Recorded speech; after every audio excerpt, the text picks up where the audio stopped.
Hello again, I'm Kim Eickhoff, and we are talking today about empowering your people to accelerate your business.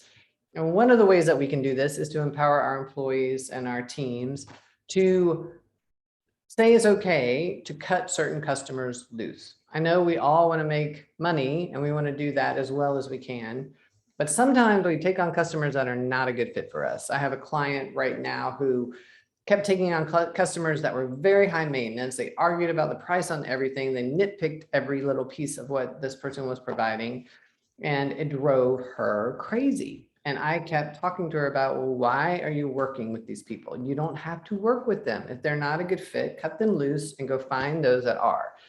Finally, she started to do that. In this last month or so, her business has been financially very good and she's happier. She's working with people that she really enjoys.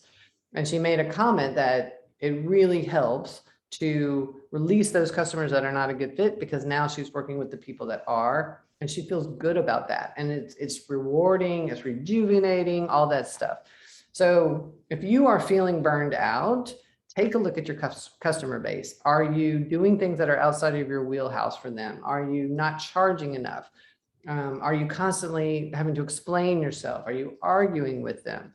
Are they, asking for refunds all the time? If they're problem children, then it's probably time to tell them goodbye. What's going to happen is that your sales overall maybe might drop, but what's going to be better is that your profit margins are going to go up. And then you're going to start to attract the better clients or the better customers, because you're going to get more clear about who you work really well with and who you don't. So don't worry about the financial piece. It will come back up.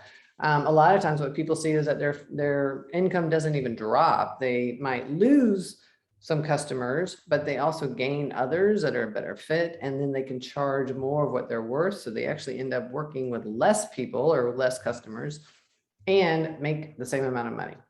So it's a good win, win, win, win, win. And then they're free to go find another company that might be a better fit for them. So think about all of that as you're dealing with burnout. If you're tired, if you get that phone call or that email from another customer and you're just feeling like deflated, think about how you're working with these people and how they are treating you, because it really has a lot of an impact on our psyches. So, all right, put yourself first, take care of yourself, go find the people that respect you and appreciate you and will pay you what you're worth. And I promise you, you'll be happier in the long run. Have a wonderful day.